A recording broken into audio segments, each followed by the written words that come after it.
to take your places. We will start the closing ceremony of the inauguration of the legal G20.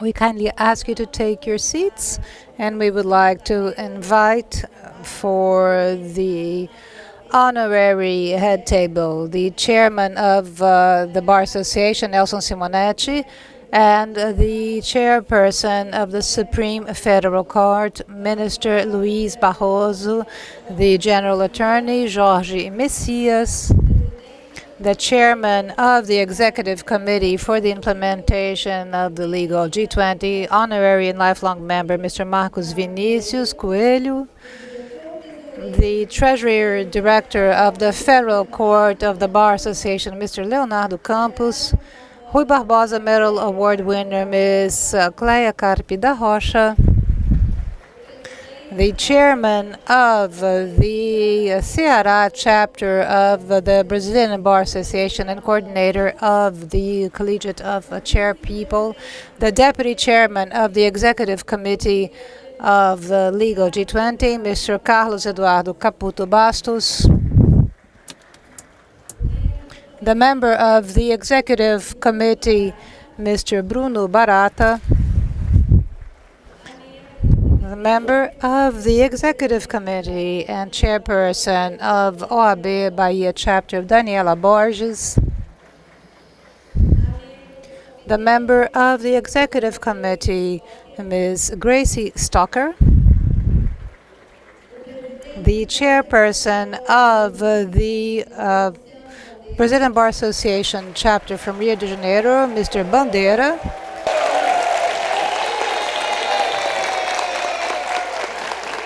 a membro do Comitê Executivo, the member of the Executive Committee, Ms. Luciana Matar Vilela, and the member of the Executive Committee, Ms. Michele Ramalho. Kindly take your seats.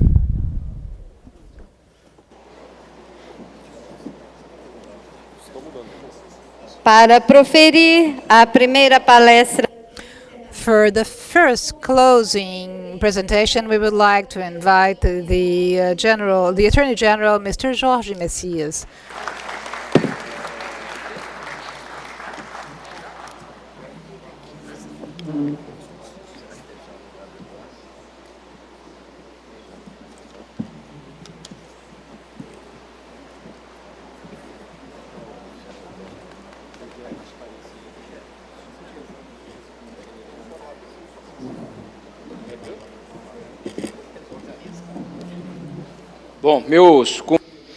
Well, I'd like to greet everyone. Start by saying that it's a great pleasure to be here in Rio de Janeiro in this legal G20 organized by our dear Brazilian Bar Association. At this point, I'd like to greet especially our dear chairman of the Brazilian Bar Association, Beto Simonetti, Chairman Beto Simonetti, and to say, Chairman, although Attorney General, I feel you're my leader, all of us are attorneys. It's very important to make it very clear so that there's no doubt. I'd like to greet also our Justice Barroso, President of the Supreme Court and the National Court of Council of Justice, one of the most important jurists of our times, dedicated to the good and justice and the relentless defense of democratic values for the Brazilian people. Congratulations. I'd also like to greet Marcos Vinicius Furtado Coelho, Chairman of the Constitutional Affairs of the Brazilian Bar Association, and everyone else, as well as Cleia Carpi, Let's put our hands together for her. So it's a great pleasure to be here in Rio de Janeiro, to spend time with you, ladies and gentlemen, speaking about a very relevant topic for the world and especially for Brazil, which is democracy in the era of digital rights. I have said that humanity has seen in the last years, especially in the last 2 centuries, a great experience in civilization, and starting out with some institutions that were directly responsible for disseminating wealth and values that have been important to everyone in contemporary society. I'd like to say that out of all of these institutions, the most important one is the creation of the modern state, a national state, as a center for institutional risks, has provided conditions and security so that society could develop. Especially in the last century, society has taken great strides in health industry, in economic development with wealth distribution. The construction of the welfare state has contributed to sharing results with society. So I'd like to start thinking, given the fact that we're here in a space which deals with legal issues in the context of the Brazilian presidency of the G20, I'd like to say that from my perspective, we live in these modern times what I call deep, high digital risks in the modern area. These risks is part of a number of various risks to society exposed to. A number of risks structure our social life. Society is now concerned with this debate and is also concerned about managing and preventing these risks. Development itself, the development of such risks, as of the creation of a modern state, has led to a huge concern for society. As much as the modern state has brought a number of benefits for the whole society, institutional risks also led to concerns.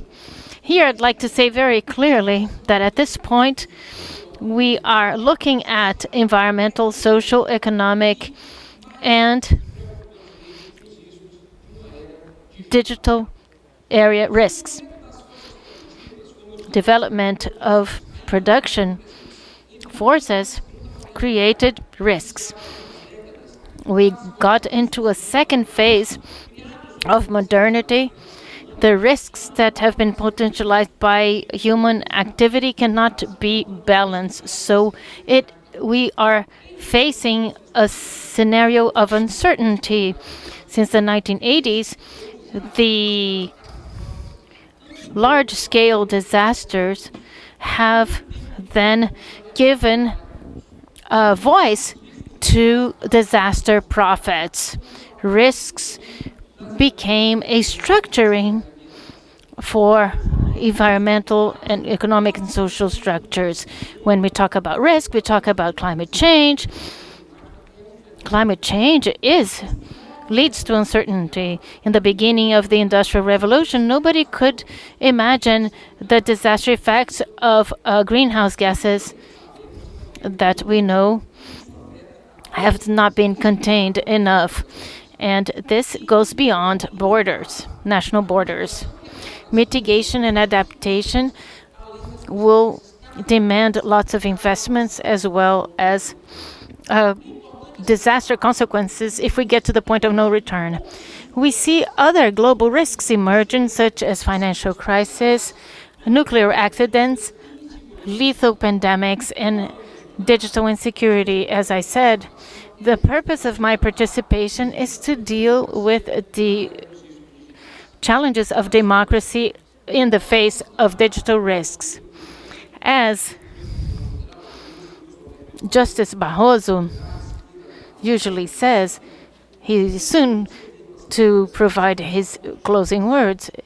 We cannot avoid digital platforms. Twitter, Google, TikTok is part of our daily lives, our language, our way of thinking and acting. Such revolution has reduced the cost of communication significantly, facilitating the entry of new actors in the public scenario. Some historians compare internet with the invention of the press in the 15th century due to Gutenberg. Europe was transformed at that time. Internet has also led to the reduction of cost of misinformation with the deregulation of information communication technologies have made this become a political weapon. This is not a consequence of the new technology standard. It is a political choice. In the United States of America, which is the cradle of technology revolution, trying to contain the threat of monopolies and treating information as a public good, the 1996 Telecommunication Act consolidated a new regulation standard, leading to mergers and removing accountability from press outlets. This would lead to the technological advance to new levels. Such utopic situation, instead of leading to pluralism, we ended up with monopolic structures that drive misinformation strategies and hate speech. It's not a coincidence that extreme right had found in these internet gaps a fertile land to develop. Who would imagine that the internet would be contributing to extreme forces for a nationalist international movement? The experience here in Brazil speaks for itself. As of 1988, with our new constitution, it seemed that the democracy was here to stay without possibilities of going backwards, with new ways expanding civility to great parts of the population, so we wouldn't think that we go back to authoritarianism. Unfortunately, with politics being less valued, a movement for authoritarianism started to grow and culminated in the attacks of the electoral system in 2022. In this sense, what I call the crazy march has been detained by a reaction of society and the democracy institutions. For example, the Brazilian Bar Association, and especially by the presence of the Brazilian people at the elections. There are still threats to our democracy. If people were still doubting after the election, we would be still facing risks. This led to the 8th of January 2023, attempted coup. We managed to overcome that, but there are still risks. Internet has driven political extremism, and it is not protected by attacks on workers in issues for public health and threats to democratic institutions. Last week, we saw how far this lack of regulation of big techs can lead us. It's legitimate in a democracy to be unhappy given a certain issues lived by the judiciary. The courts should be able to deal with criticism, even if it's to ignore it. But one needs to have a very clear line between criticism and disinformation spread out systematically to obtain economic and political advantage. Unfortunately, this is what happened in the last few days. No defender of democracy can ignore what has happened in the last few days. I'd like to take the opportunity, Justice Barroso, to reiterate my unconditional support to the Supreme Court and all its members. Ladies and gentlemen, this unfortunate episode reinforces our claim to urgent democratic regulation of social media. Around the world, a number of countries, industrialized countries, some of which are represented here, have advanced more for a more active regulation that obviously has nothing to do with limiting freedom of expression.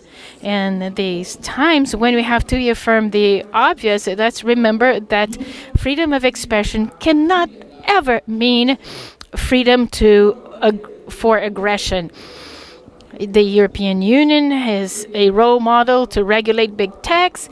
In addition to the Digital Act approved by the European Parliament, they are fighting economic concentration in the sector. There is a fine of up to 10% of annual revenue for platforms that do not comply with the law.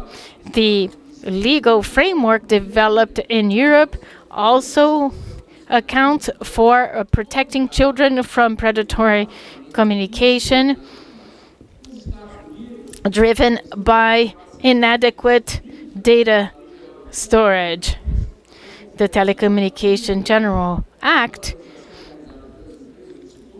giving immunity to monetization of the companies in this sector, have economic and political restrictions.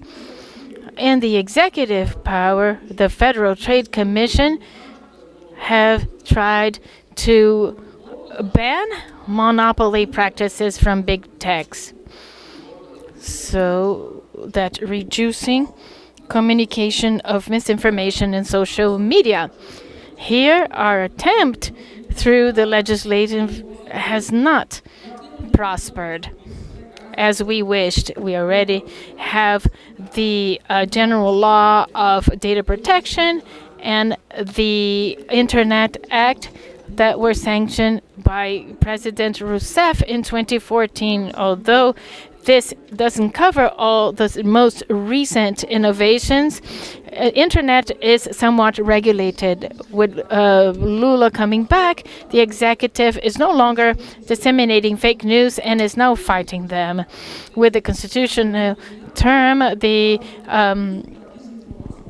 our institution has been fighting misinformation. In my first few days after my inauguration and after the what occurred on the 8th of January 2023, we created a committee to defend democracy. It's now operating since May last year, and since then we have taken a number of legal actions and paralegal actions to fight disinformation about government policies and democratic institutions. As an institution and acting in a responsible manner, in a precise manner, PNDD has shown institutional maturity to deal with complex issues under its responsibility. With the important work of this institution, our purpose is to react to obvious lies when this puts the population at risk when it comes to government policies. Last year, we managed to get an injunction to remove criminal publications associating vaccination against COVID-19 to AIDS. According to the disinformation campaign that attained 3 million people. These 3 million people received misinformation, lies that led to believe that the third dose of the COVID-19 vaccination would lead to contracting AIDS, which is completely outrageous, but was being disseminated by a website and by social media. More recently, the General Attorney Office has an agreement with the Supreme Court to fight misinformation in the municipal elections at the end of this year. Now we are participating in the Integrated Center to Combat Misinformation and Defense of Democracy, an important initiative in our electoral court.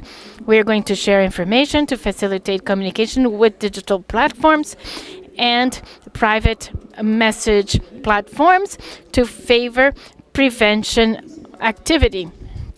On our main commitments to make sure that artificial intelligence does not harm voters. Combating, for example, deepfake.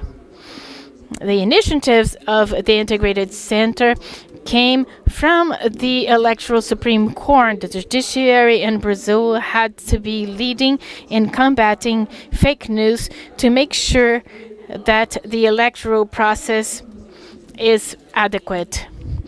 In the last time in 22 for presidential elections. At that time, our Superior Court had to issue a resolution determining exclusion of fake news that could threaten the integrity of the elections. Ladies and gentlemen, once more in defending democracy opened by our management, I'd like to greet our dear Mayor Eduardo Paes. Querido, eu queria dizer que em sua homenagem eu decidi. Dear Mayor, on your behalf, I decided to land in the international airport. Well, this is something to do with a dispute between the domestic airport and the international airport.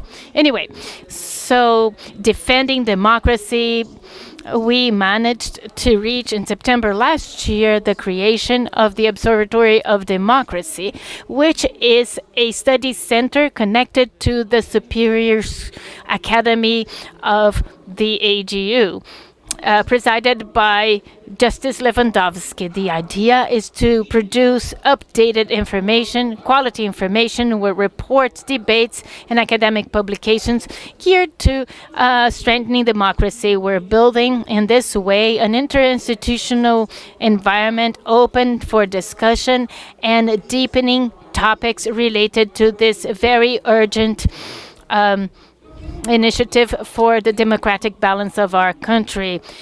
Going back to the beginning of what I said initially in my speech, all these initiatives are based on the new vision of the role of state in the global society. The global risks need more presence of the state, compelled to deal with topics of great relevance to the Brazilian society. In developing countries, the situation is even more in need, even though because resilience and reserves are more fragile. Although we haven't contributed for its existence, we still have to deal with the benefits of the industrialized world. We cannot ignore the risks.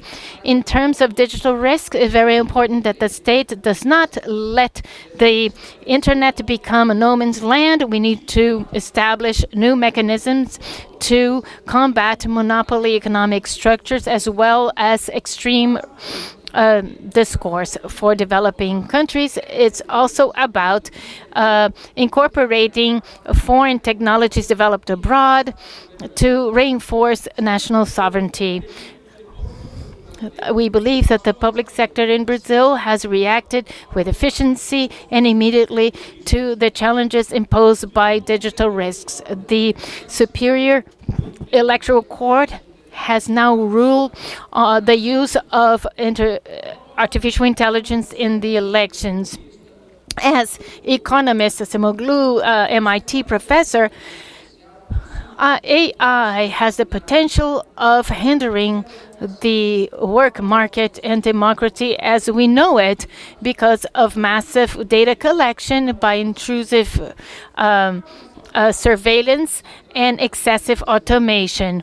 It's very important to think about what the economist says. Is it enough to let AI happen, focus exclusively on automation, and consequently in replacing human work doesn't seem to be adequate? Is it possible to take AI to a alternative way to reinforce democracy, to work for society and not against society, and that's one of the conditions for this to be possible, in my modest opinion, to avoid that big techs have the monopoly on decisions on the topic.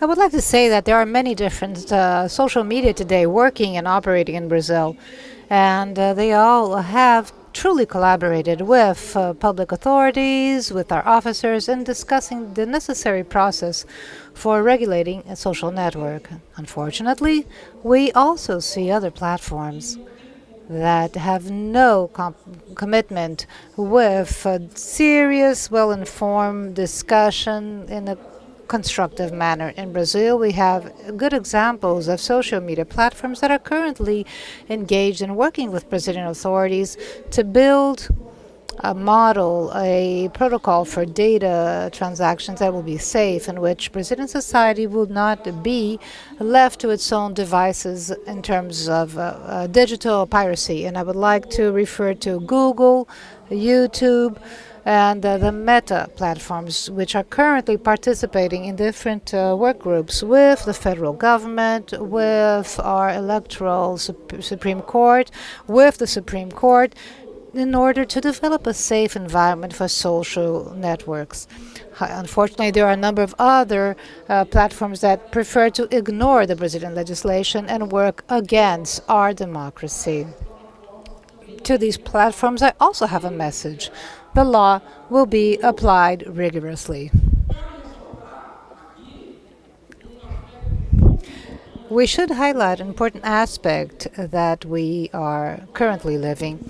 We had an important gain in terms of information quality with social media, and this is undeniable. The technological advance that artificial intelligence allows us to have is undeniable.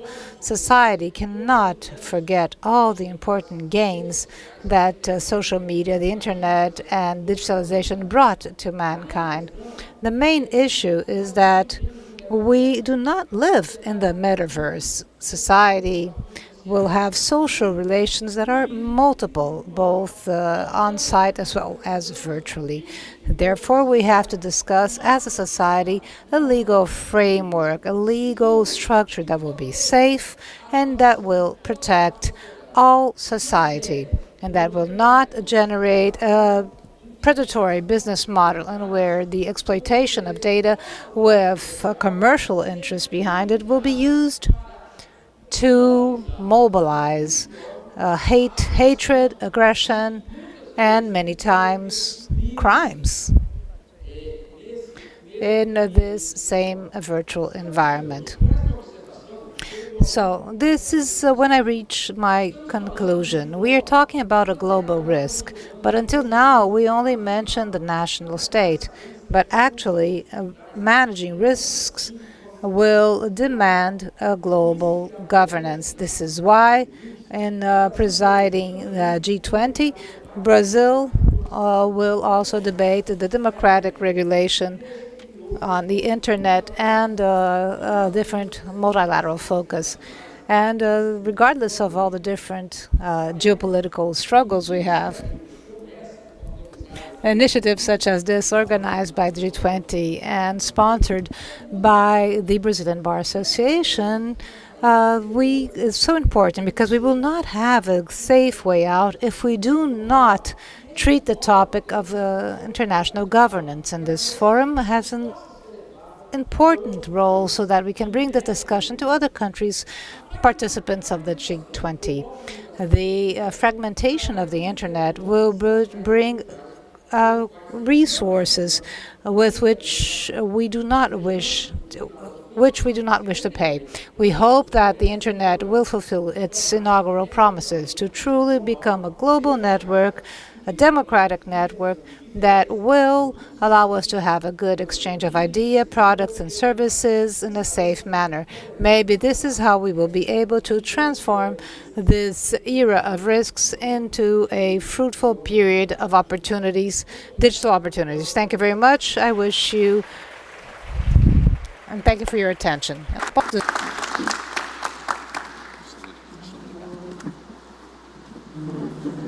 Presidente. Agradecemos. We would like to thank His Excellency, the Attorney General of the Union, Jorge Messias. We would like to invite Justice, His Excellency, Mr. Luis Roberto Barroso, Chairperson of the Brazilian Supreme Court, for his presentation.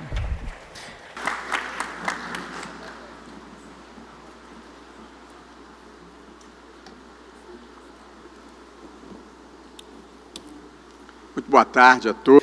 Good afternoon. It's such a pleasure and it is such an honor to be here. I would like to greet the chairman of the Federal Bar Association, Beto Simonetti, our mayor, Eduardo Paes, Marcos Vinicius, the chairperson of the Legal G20, on the behalf of all the participants of this head table. It's always a pleasure to participate in these events of the Brazilian Bar Association, especially in this moment when Brazil is presiding the G20. We are all considering what are the main topics with which Brazil will be able to contribute to mankind. In preparing my presentation, I feel very comfortable. Beto, I was an attorney for 30 years, so I feel very much at home here at ease. It was a bit more colorful than the life I currently have. At least I have less things to deal with.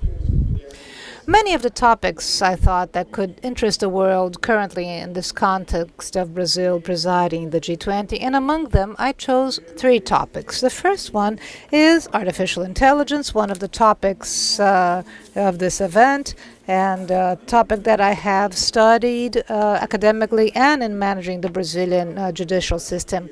And a word about democracy and maybe the difficulties democracy is confronted with in the world currently. And if we have time, maybe a word about environmental change or climate change, one of the ailments of our lives. First, I'm going to talk about the technological revolution and artificial intelligence. We are living under the third industrial revolution. The first one was steam in the 18th century, the second and from the 19th to the 20th century, which is symbolized by electricity and by internal combustion engines. And the third one is the industrial revolution of the second half of the 20th century, which is the technological revolution or digital revolution, which is characterized by the replacement of analog technology by digital technology, which brought to the world this moment we're living of universal personal computers, universal handheld devices, the internet connecting billions of people around the world. This technological revolution has changed the way with which we do research and how we make a reservation in a hotel, the way we live. We live this brave new world of information technology, biotechnology, nanotechnology, of 3D printing, quantum computing, Internet of Things, algorithms, are becoming the most important concept of our times. And currently, we are living in the beginning of the fourth industrial revolution, represented by artificial intelligence, along with biotechnology and with the expansion of the Internet to the Internet of Things and to the Internet of Senses. And it is about artificial intelligence and how it will impact our lives that I would like to address you.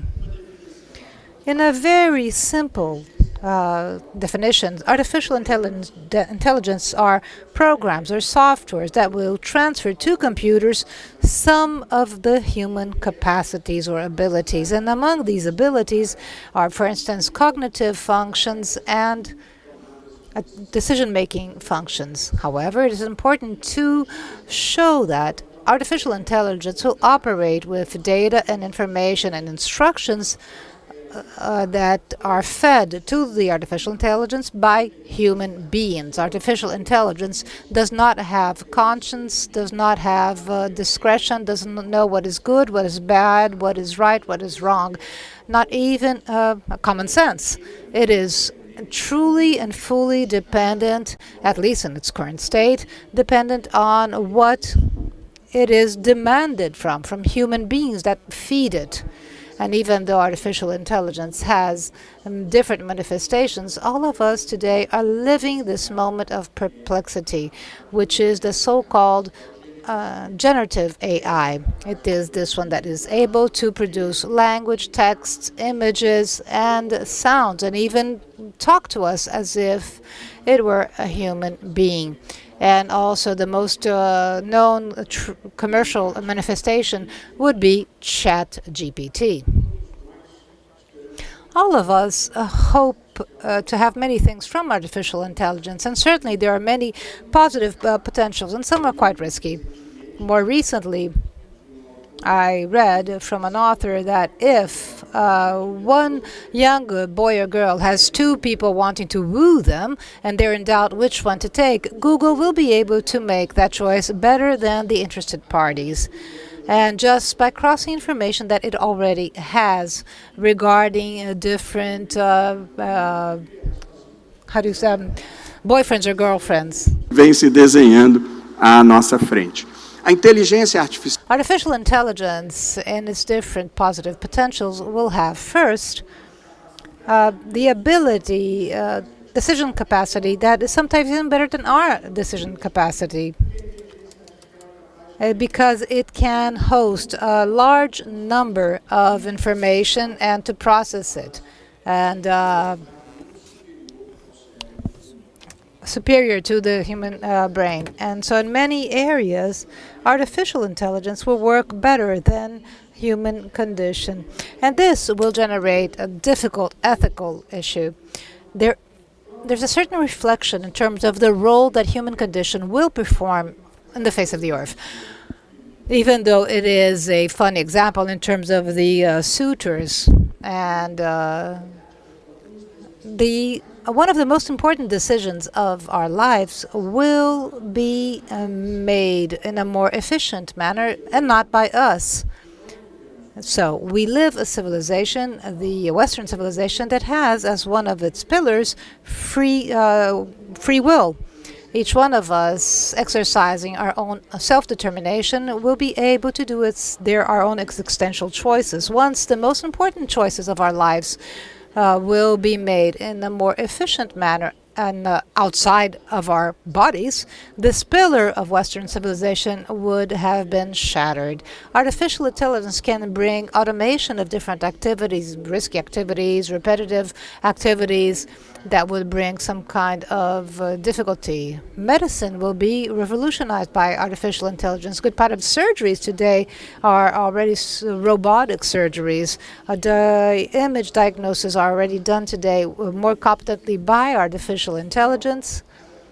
The use for the environment, for the law, at the Supreme Court, the choice of process and the grouping by topics and in the different general repercussion topics, this is already done by artificial intelligence. And shortly, artificial intelligence will do the first draft of the decisions. The rulings. No one will lose their jobs. The first minutes for petitions or rulings will be made by artificial intelligence. And so there's nothing we can do against it. The drafts will be done by artificial intelligence, always with human supervisions. If you already studied management law, we have delegate attributions but not responsibilities.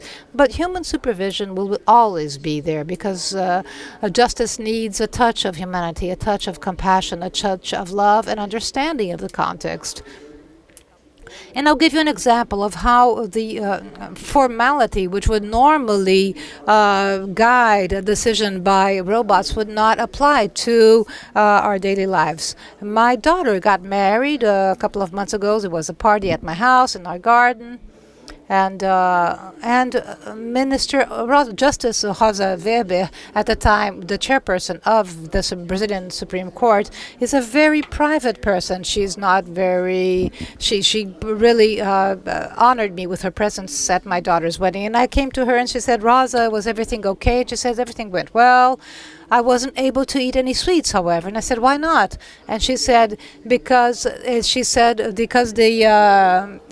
lady that was serving said, the waiter said that it was not time to serve sweets. And I said to the waiter, "This is Justice Rosa Weber. She's the chairperson of the Supreme Court, and she would like to eat some sweets." And the lady said, "It's not time for sweets yet. The sweets table is not open yet," so to speak. And I said, "I am the father of the bride. Can I have some sweets?" And she said, "Nothing changes. I don't care. That means nothing to me." And so I just got a handful of sweets, and of course the waiter was looked disapprovingly. She never read Kelsey, but certainly she was a positivist. She understood that nothing could be flexibilized, so to speak. Therefore, and this just as an anecdote, to say that justice will always have someone to put things into context and a touch of humanity, or else we won't be able to produce true justice. And artificial intelligence will revolutionize our language, the way we speak, our communication, the communication the computers are now having with people, and even the ability to translate.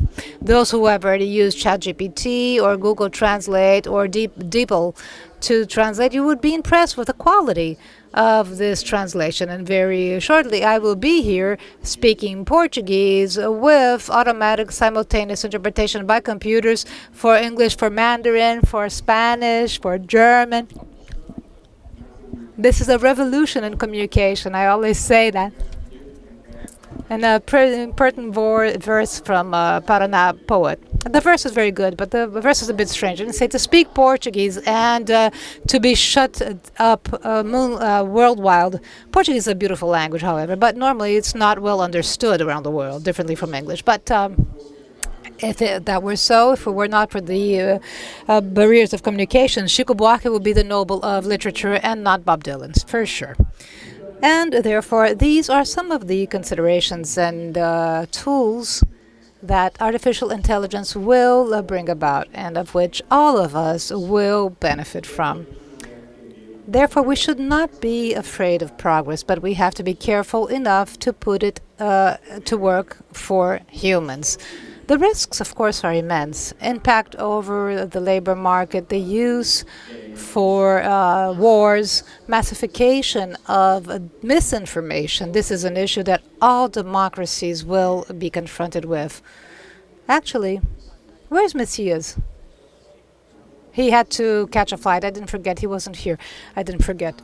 But anyways, as Messias was saying, the massification of misinformation and the deep fake issues, the possibility of someone put me here saying things that I've never said without the possibility of truly detecting that was a falsification or a fraud. Therefore, this is an issue that we will have to deal with, as well as the violation of privacy. There's a risk that all of us say, which is the discrimination, algorithm discrimination, the possibility of artificial intelligence to reproduce in real life all the biases and discriminations that all of us carry within ourselves. Therefore, if artificial intelligence were to be fed with the same discrimination, same biases of society, it will just perpetrate these same prejudices. So therefore is a legitimate concern. However, human judges always discriminate. They also have biases. Therefore, artificial intelligence that is well programmed can free us for certain issues such as intimidation, political influences, and personal interests. I am not one of those who is afraid of progress. I'm just worried of putting progress in the right track, something that will serve mankind and not just... I'm like a Carlos Aires normally says that this guy went to the doctor, and the doctor said, I have a bad news, and even worse news. And said, give me the bad news first. And said, you only have 24 hours to live. And he said, well, what can be worse than that? And so I was supposed to call you yesterday. So, since there is this whole set of risks, and there's a last one that I still refer to, which is the uniqueness risk, all mankind is worried about how to regulate artificial intelligence to protect fundamental rights, to protect democracy, and to protect governance that will bring about transparency and intelligibility. A large group of scientists requested suspending research with artificial intelligence until we could define ethics. It was not possible. It's impossible to stop a progress. If one country stops, the other continues. So it's impossible in a competitive market to stop people from continuing their research. The research continued, but the concerns remain the same. There's one point I'd like to stress, the impact that it produces on our lives, which is the speed in which transformation occurs in the world we live in. Today, well, the fixed line, Mr. Mayor, it took 75 years to get to 100 million users. The mobile phone, the one that makes our lives hell, took 16 years to get to 100 million people. Internet, it took internet 7 years for 100 million. ChatGPT was 2 months to get 100 million users for ChatGPT. So that's the speed of transformation in the world we live in today. Unfortunately, regulation of AI cannot inhibit innovation because we are all going to benefit from the progress brought about artificial intelligence.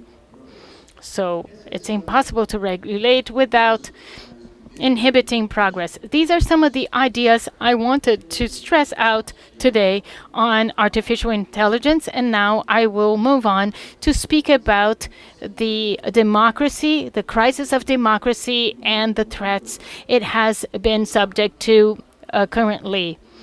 I usually classify things threefold. I will not have time to explain why, but it works this way. But you have to be very careful with classifying things in life. A Brazilian diplomat that went to an embassy abroad told me that he went to the library where everything was cataloged in the library at the embassy, and he thought that he realized that Montesquieu was under religion and Sérgio Buarque de Holanda Roots was under botanical studies. So, well, uniqueness I'd like to touch upon. Uniqueness, it is the fear that computers driven by artificial intelligence gain conscience, start to have a perception of themselves and their own will.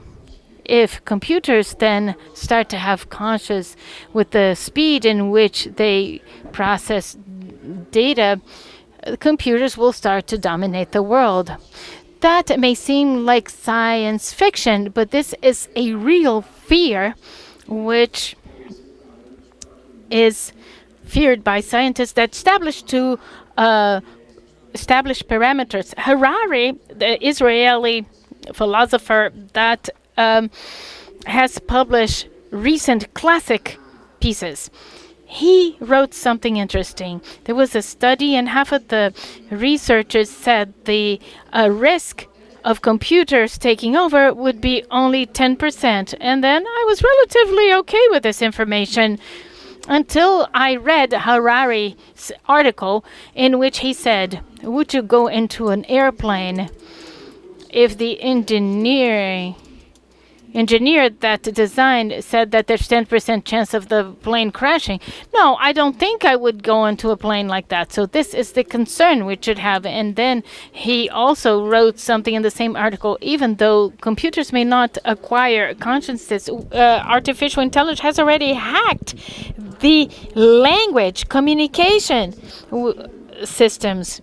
So they store all the knowledge that has been produced by the history of humanity, at least from since the Sumerians invented the written word.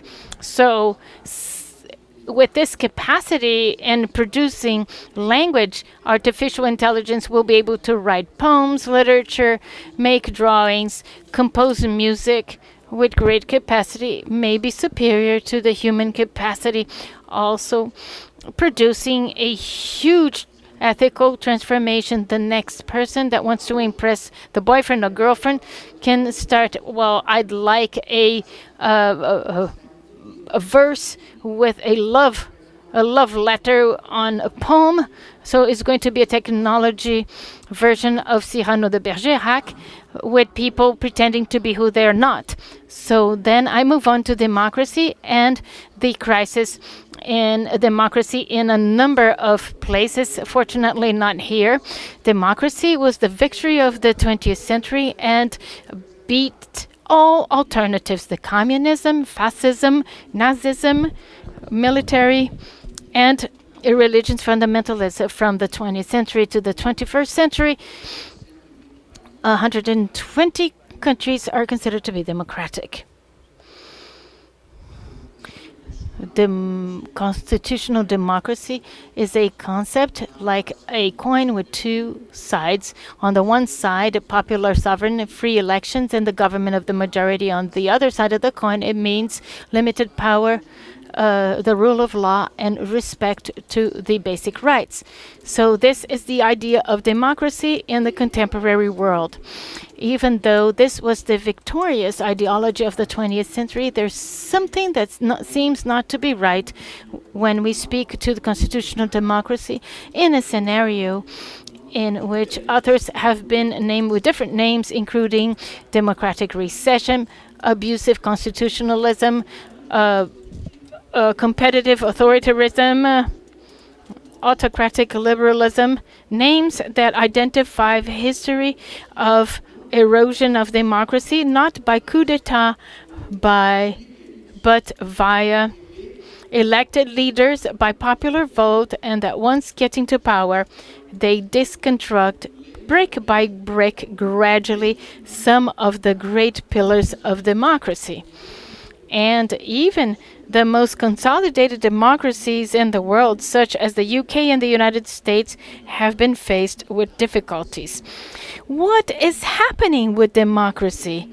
The democracy is living an authoritarian populism wave, anti-institution and anti-pluralism. That means a high risk around the world, in many parts of the world, because in addition to being authoritarian, is racist, xenophobic, homophobic, and misogynist. This division that authoritarian populism divides between us and them, when nobody has a monopoly of political representation. The democracy is always plural. There are a number of various people here with different visions of the world, but nobody has the monopoly of power. So, therefore, this is what we're faced with in terms of what democracies are facing as difficulties, using strategies that include direct communication with their supporters, bypassing intermediate institutions such as the legislative branch, the press, the civil society, and very often, as we have seen in Brazil and in other parts of the world, electing Supreme Courts as their opponents, because Supreme Courts have the role of limiting political powers of political majorities, and populistic individuals usually have tension with constitutional courts.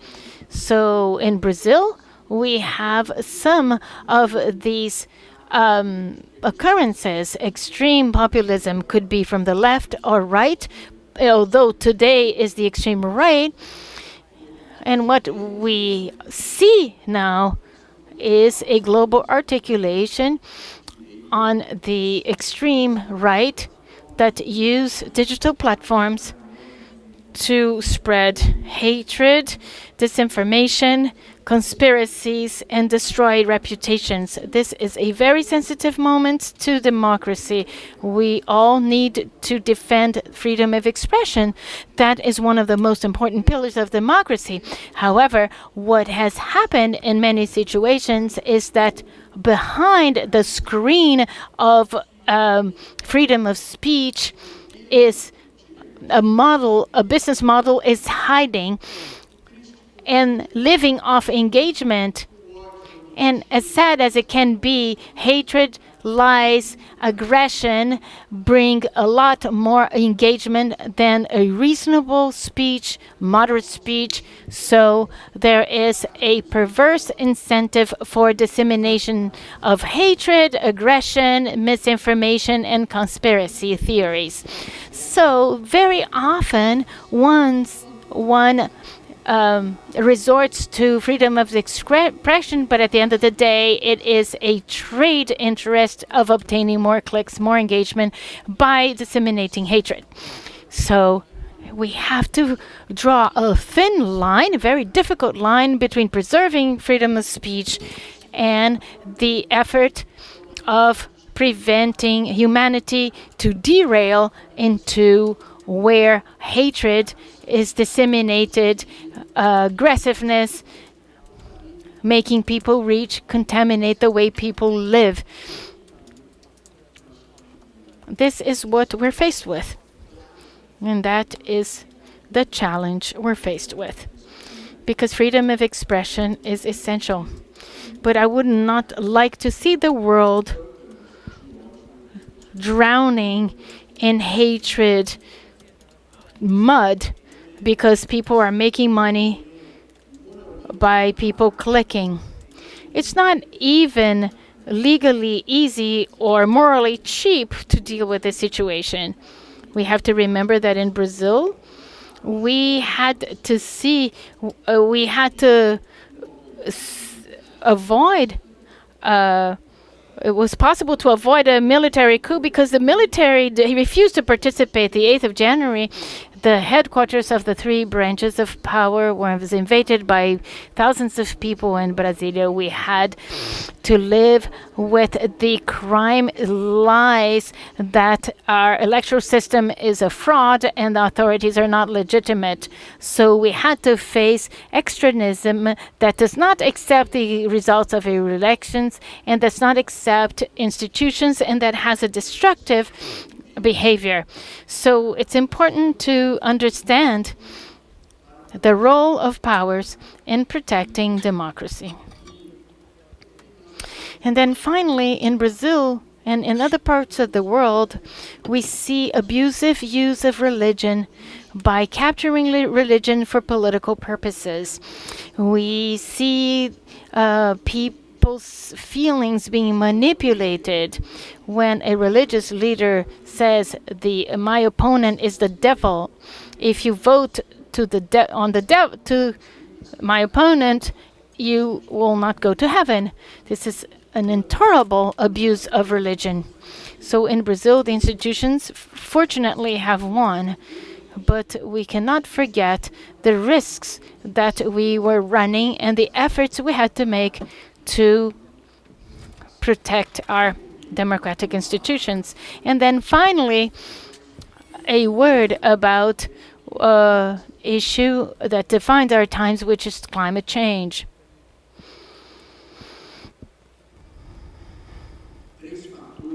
Three factors impact negatively the initiatives to face climate change. The first one is that there's still a lot of lack of knowledge and denial of the risks that climate change represent. Even though almost 100% of scientists confirm that it is the action of man that lead to degradation of the environment, increasing the temperature, compromising the future of future generations. Secondly, carbon emissions today will only produce their negative effects in the next generation 25 years to have the negative impact, and therefore policies does not have the necessary measures to fight climate change as urgently as it needs, because politics is the short term, which is the logic of the next election, which is understandable and legitimate, but it makes it difficult for harsh measures that are needed to fight the problem. Thirdly, there are no local solutions for global warming, for climate change, because Amazon deforestation does not only affect Brazil. Burning forests in Canada don't only affect Canada, and emissions in China don't only affect China. So we need to have international agreements that have not been complied with enough. Governments have not acted efficiently enough. The judiciary has changed its attitude. The traditional attitude of the judiciary in terms of environment around the world has been, this is a political issue that has to be dealt with by the executive and legislative branches. However, more recently, we have had the perception that the environmental issue does involve human rights, basic rights, and secondly, there is a huge inertia on the part of politicians, and thirdly, only the judiciary can protect minorities, can protect minors that are not represented, and protect those who are not born, who will be the victims of global warming. For those who have not studied the topic, global warming is caused by greenhouse gases. This is how it works. Radiation of the sun gets into attains the planet and goes back to space.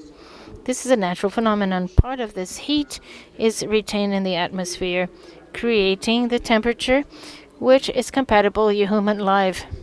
What has happened after the Industrial Revolution is that fossil fuel burn oil, coal, and natural gas has increased the quantity of greenhouse gases in the atmosphere, also increasing heat retention, and this is what has led to global warming, and one of its consequences is to the rising of the sea levels that will have a tragic effect on the city of Rio de Janeiro, this wonderful city that I have lived most of my life, that we love, and that is led by our mayor Paz.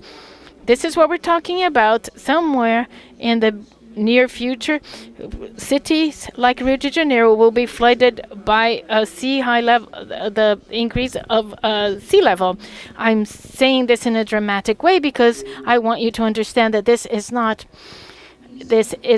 around the corner. Maybe I have said this before. You might have heard me say this before. I read somewhere the best inauguration speech in the United States was done by George Washington with 130 words, and the longest inauguration speech was by William Harrison with 8,000 words expressed in a stormy, cold night in Washington, where inauguration happens outdoors in the winter. Harrison died 30 days later after a serious pneumonia he got on that night. So this is the curse for those who go beyond their time when speaking in public. So I will then finish with one word, with one idea. The crisis of democracy around the world has a number of causes: political, social, and economic causes. However, authoritarian populism from the left or right will flow and grow by the promises not delivered by democracy, equality of opportunities and prosperity to everyone. Therefore, those who defend democracy need to make sure that we have the capacity to turn democracy in a project of inclusion of everyone in the world that still has 1 billion very, very poor people. Secondly, climate change and global warming are not abstract issues.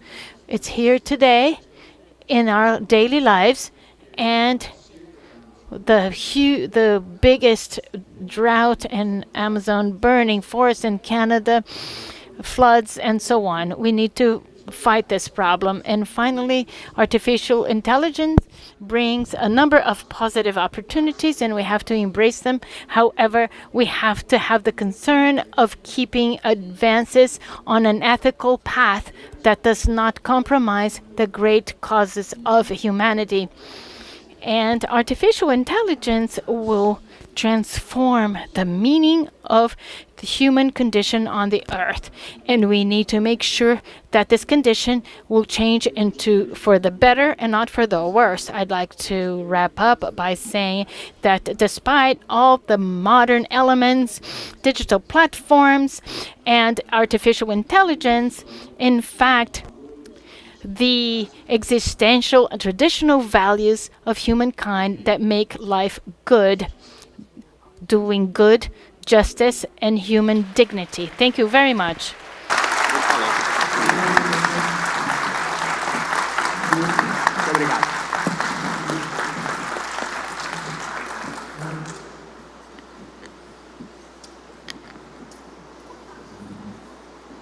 Agradecemos a palestra. We would like to thank His Excellency, the Chairperson of the Brazilian Federal Support Court, Justice Roberto Barroso. We would like to invite the Mayor of the Municipality of Rio de Janeiro, Eduardo Paes. Ministro, se o senhor... Justice, if you see Mr. Barroso, I got a better applause than you did. Because yesterday, all the attorneys, you participated in the samba, so they all love me now. But it's such a pleasure to have you here. I wanted to greet all those on behalf of Minister Roberto Barroso and Beto, the chairman of the Brazilian Bar Association, all those who honor us with their visit here in the city of Rio de Janeiro. Since I'm a smarty one, I asked Minister Barroso and asked ChatGPT to prepare a speech. I asked, make a speech for the closing of the meeting of the G20. So I have a treaty here, almost a book. And I said, make it shorter, please. So basically, my dear colleagues, attorneys, of course, I never got a bar. I never passed the bar exam. But this, of course, every time I meet the Bar Association, I always say this. My dear friend, Felipe Santa Cruz, I said every time he came to the presidency of the Rio de Janeiro chapter of the Bar Association, I had the hope that finally I would have a bar approval. I would like to emphasize the importance of attorneys in our global society. One, attorneys are those who defend rights and fundamental guarantees, and we guarantee equal access to justice. Two, we represent transparency and balance. We maintain the balance between different powers. We fight against authoritarianism and abuses. And three, we champion human rights. We build a fair and democratic society. In a nutshell, we go beyond just cases and courts. We are the great defenders of justice and democracy. So I use ChatGPT and I make ChatGPT's words my words. Of course, this after Minister Messias and Justice Messias and Justice Barroso, who am I to dare and speak on behalf of the attorneys? I would like to thank the federal Brazilian Bar Association for having come to Rio de Janeiro. And one important thing for the G20, and here I'm addressing our Brazilian colleagues. In the past decade, Brazil had two geopolitical opportunities, the World Cup and the Olympic Games. The World Cup has nothing to do with soccer, and the Olympic Games have nothing to do with sports. These are movements, opportunities, geopolitical opportunities that will be used by countries to show their qualities, their different attributes. And at that moment, both during the World Cup as well as during the Olympic Games, Brazil lived all the possible crises you can imagine. Political crisis, ethical crisis, economic crisis, everything that we had in terms of issues, it was exactly at that moment that they became clear, they were brought to light. And this opportunity of the G20 presidency might be the most important geopolitical opportunity that we will have for a long, long time. Why do I say this? Throughout this year and today we have different attorneys here. In May we will have the justices from the Supreme Courts once again coming together in Rio de Janeiro, and we had the support of Minister of Justice Barroso to host this meeting. However, this happened this week with all the different startups of the 20 most important countries in the world with the Web Summit. Then we will have the Women's Summit and then the Youth Summit. We will have the main opinion makers from the different topics coming to our country, coming to our city throughout 2024. Therefore, we have to benefit from this opportunity and maybe for missed opportunities in the recent past. And to show, of course, that Brazil, yes, full of flaws, was a country that was able, as we were well reminded by Justice Barroso, the country that was able, through different institutions, in this very confusing story of our republic, in the greatest period of our democratic experience since we became a republic, a country with so many institutional ruptures, we had the strength and the possibility and to have mature institutions to confront those who challenge and threaten our democracy. This is just one of the many qualities of our city. And all the meetings that we host in Rio de Janeiro will, of course, be supported by the beauty of our countries. Thank you very much for coming, and thank you for coming to Rio de Janeiro and hosting this important meeting in our city. Agradecemos o prefeito. We would like to thank the mayor of the municipality of Rio de Janeiro, Eduardo Paes. We would like to invite the chairman of the steering committee for the implementation of Legal G20 and honorary and lifelong member, Marcos Vinícius Furtado Coelho. I would just like to thank the presence of the different international delegations. I would like to name them. China being represented by its two entities, the China Law Society and the PMEs. Also India, with its delegation headed by its chairperson, Mr. Prashant Kumar, the Bar Association of India, and also Mexico, represented by its two entities, its two the chairpeople, the Bar and the College of Attorneys, and the Ilustre Colegio de Abogados de México, in Spain, represented by its chairperson of the Ilustre Colegio de Advocacia de Madrid, and the UK, represented by the Law Society of England and Wales, the Bar Council, the two entities representing their masters, Australia, represented by the Law Council of Australia, Hong Kong by the Law Society of Hong Kong, South Africa, represented by its two entities, the General Council of the Bar of South Africa and the Legal Practice Council, and Argentina by the Federation of the College of Attorneys from Argentina. China also represented by the China Law Association, France by the National Council of bar, the Bar Association of France, and Russia by the Association of Attorneys of Russia. Therefore, these are the international entities that attended our meeting, both virtually as well as on site, for this moment of installation and creation of the legal G20. The legal G20 was inspired, Minister Barroso, by an idea which in 2013 was presented by the Brazilian Bar Association. Was to create the BRICS Legal. BRICS Legal since 2013 has become a reality with annual meetings, also following the meetings of the heads of state. And today it is the official legal forum for the BRIC countries, recognized by the BRICS and by the heads of states. Therefore, the idea of the legal G20 is to broaden to the 20 largest economies of the world this legal integration that is necessary for the world law practice to contribute with integration and development and with the different agendas that were so well launched. Mayor Eduardo Paes, whom I profoundly thank for your leadership, your quality, for the whole society of Rio de Janeiro, the people of Rio de Janeiro, for having welcomed us in these few days. And I would also like to thank, on behalf of the Brazilian attorneys, Chairperson Beto, for the fact that Eduardo Paes is a true advocate of defenders of the good causes for the Rio de Janeiro society. We need more politics like you in our country.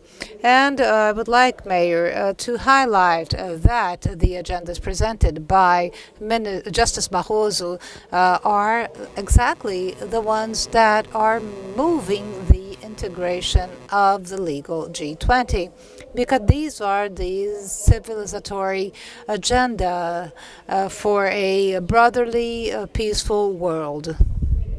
And among these different agenda items that he specified, 3 numbers. We know that it is the Justice's favorite number 3.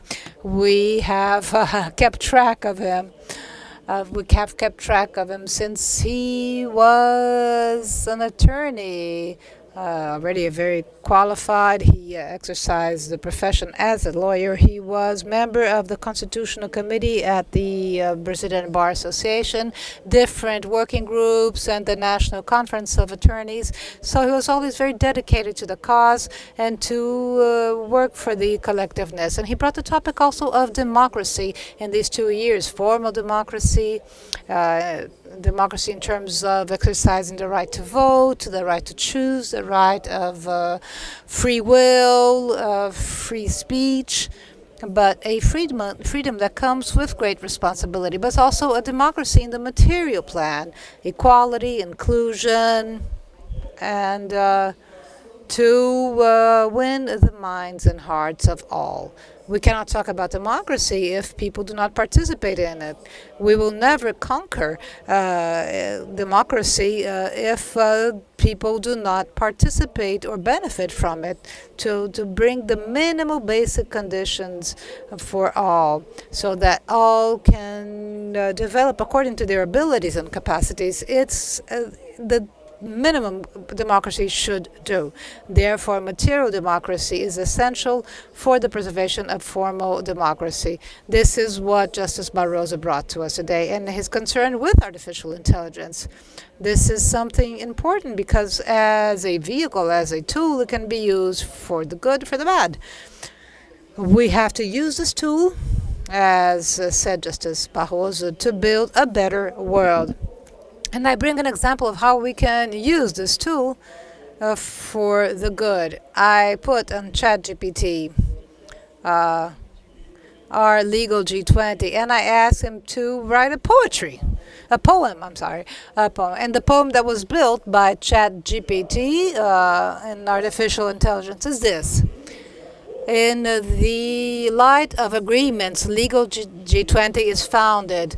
Jurists from different nations will come together. The executive committee will be translated in global laws. From justice as a beacon of these complex sea. 20 nations together will come together, seeking a better world in diversity. When in diversity, attorneys will lead and nations will be educated. And the negotiation table, the voice of equality, voice of equity, right and harmony, and the balance of truth. G20 will be a guide of equality, that laws can be fair and world order firm. The G20 committee in its work will reform the world in peace and justice, and the mission will be reinstated. Therefore, the use of artificial intelligence to help us, Ana Brasilia, I greet you, and also I greet you on your behalf. I would greet all the women here present. The third topic that Minister Barroso brought to us is environmental change. We do have to stop and think about this topic. This isn't something that is distant. It's very close to us. We can see all the what is happening in our daily lives. This concern with sustainable development will certainly be concerning to all of us. But since I am not I don't have a specific concern with these 3 points. Today, I'm going to add another 3 points. And so we will become 6 points. So 6 points that will bring us together. The need of having clear rules and legal safety for world development, a better integration between legal systems in order to be better understood, and broader systems for sustainable development around the world. Also, the need to guarantee the due legal process. Yesterday, when we signed an important a treaty or agreement with Apex in order to train Brazilian attorneys in terms of stimulating foreign trade, the Brazilian attorneys and the Bar Association and Apex, we will supply free courses for the Brazilian law practices so that those who wish to invest overseas will be more knowledgeable, as well as guiding foreign companies that wish to do a soft landing in our country. And Jorge Viana, the chairman of Apex, who was here yesterday, Senator Jorge Viana, he said that when he went to California, he tried to ask everyone why California was able at such a desert place to have the development they have today. And there were 3 points. First, knowledge. Universities, information technology, knowledge was essential, but also the existence of clear rules in order to have the outcome of knowledge to be benefited by all, including those that generated knowledge. And the third, and he told us yesterday, attorneys to build contracts that are complied with, and that was essential for the development of California. So he heard from people that are not attorneys, and we heard this from the mouth of someone who is not attorney. We have this important attribution for the development of the world economy, and certainly due diligence, due legal process, state rule of law is essential to our growth. Not by chance, an island such as England is able to be a leader in the world. The rule of law, the existence of rule of law, a country that will comply with the law and contracts is essential for growth. And certainly a last point, and the 6th point, is our country's commitment with a peaceful resolution of disputes and litigations. Brazil does not stimulate wars. Brazil will always be a party to dialogue, and we have to contribute in the building of the nation so that mistakes from the past will not be repeated in the future, in the beginning of this century. Extreme wars generated by extreme concepts will not walk hand in hand with development, with the civilized world that we wish to have. These are therefore the 6 points that will bring us all together.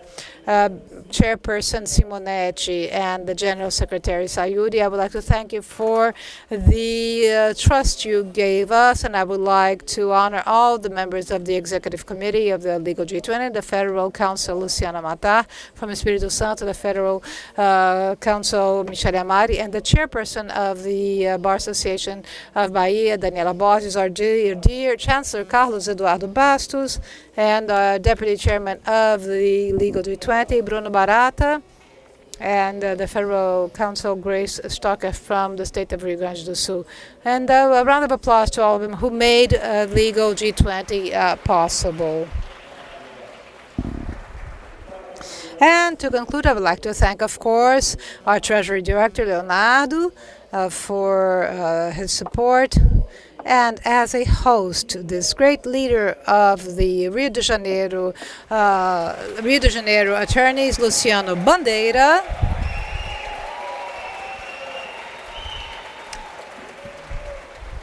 Good fan base.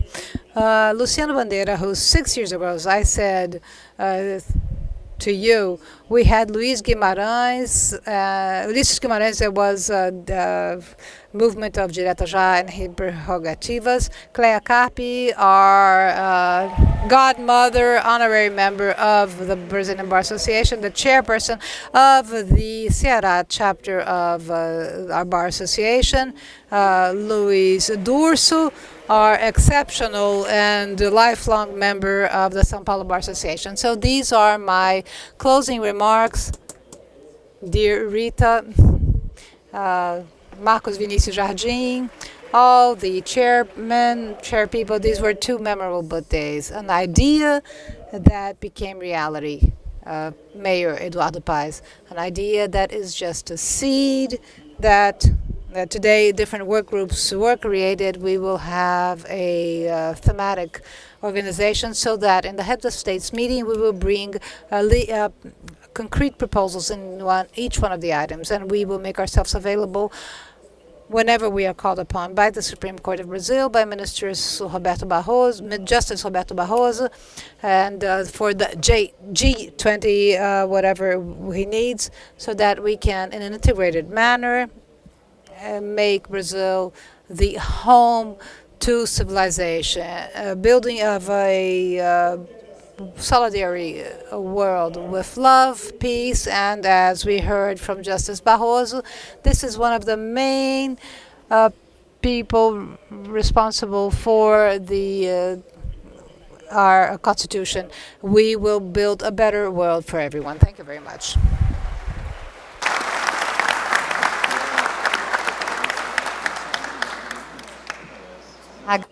We would like to thank the chairman of the steering committee for the implementation of Legal G20, lifelong honorary member Marcos Vinicius Furtado Coelho.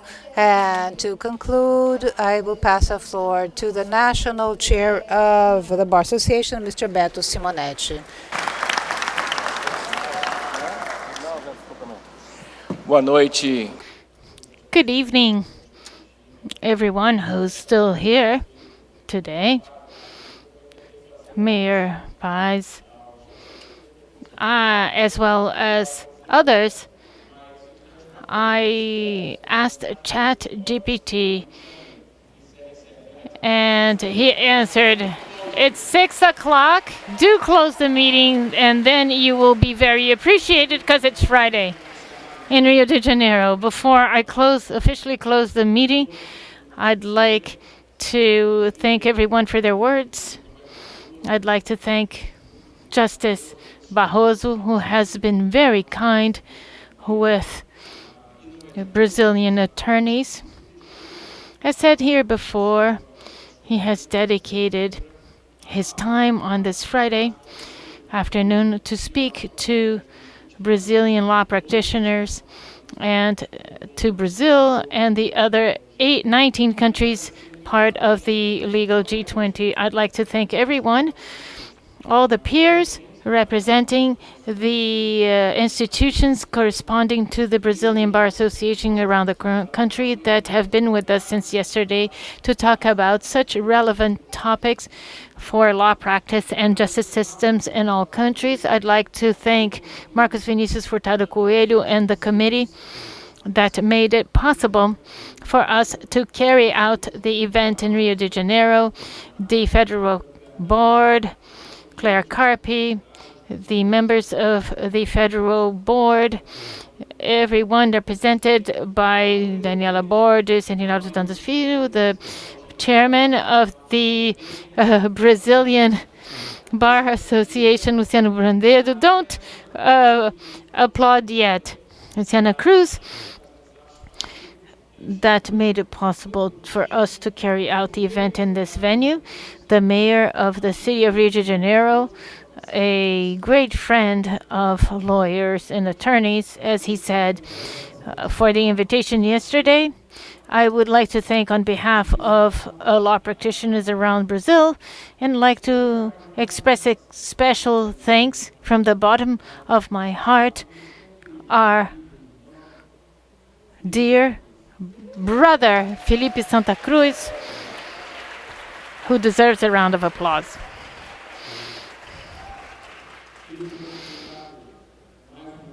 Felipe, thank you so much for the hospitality here in Rio de Janeiro, for your kindness. We are going to continue to be brothers. As suggested by ChatGPT, it is 6 p.m. in Rio de Janeiro. I declare the Legal G20 closed.